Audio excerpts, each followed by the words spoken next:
आज का मेरा डिस्कशन पॉइंट है क्लास 11 से। क्लास 11 में जो आपकी जनरल एंट्रीज होती हैं उसमें जो डिस्काउंट पॉइंट आता है, देखिए जी डिस्काउंट दो तरीके के होते हैं, एक ट्रेड डिस्काउंट और एक कैश डिस्काउंट। उसका डिफरेंस समझना बहुत जरूरी है।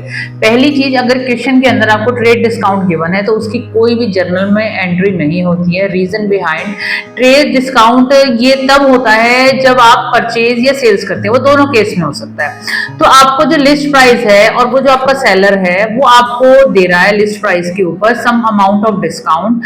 और सम अमाउंट ऑफ डिस्काउंट क्यों दे रहा है? क्योंकि you are doing bulk purchase. Bulk purchase जो डिस्काउंट दे रहा है, लिस्ट प्राइस पे जो आपको डिस्काउंट मिलेगा, ट्रेड डिस्काउंट मिलेगा, आप उसे अपनी वैल्यू में से डिडक्ट करके, अपनी लिस्ट प्राइस में से ट्रेड डिस्काउंट लेस करके जो रेजिडुअल वैल्यू आ रही है उस पे परचेज या सेल्स ट्रांजैक्शंस को रिकॉर्ड करेंगे। तो trade discount will not be recorded in the books of accounts in the journal entry. But हाँ, cash discount will be recorded. Cash discount क्यों रिकॉर्ड हो रहा है? Because that is done just because of the prompt payment has been done।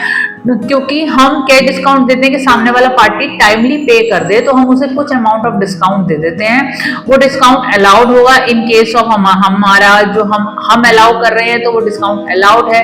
अगर हमें discount मिल रहा है तो डिस्काउंट रिसीव है। यानी अगर हम परचेज कर रहे हैं उसके केस में डिस्काउंट रिसीव्ड आता है क्योंकि हमें मिलता है। अगर हम सेल्स कर रहे हैं तो उसके केस में डिस्काउंट अलाउड आता है तो हम देते हैं। तो डिस्काउंट अलाउड और discount received is a nominal account. तो नॉमिनल अकाउंट का रूल है debit all losses and credit all incomes. तो उसी हिसाब से आपको जर्नल एंट्री करनी है। लेकिन आपको चेक करना है कि क्वेश्चन में ट्रेड डिस्काउंट है या कैश डिस्काउंट है। कैश डिस्काउंट दोबारा बता रही हूँ for the prompt payment. Prompt payment हो जाए, टाइमली पेमेंट हो जाए तो some amount of discount has been provided by the seller and that will be recorded, but trade discount will not be recorded. मेरी जर्नल एंट्रीज मेरे page पे भी हैं और मेरी अपनी जो प्लेलिस्ट है यूट्यूब पे, वहां जाके आप देख सकते हैं। मैंने डिटेल में प्रॉपर जर्नल एंट्रीज एक्सप्लेन की हुई हैं। All the best.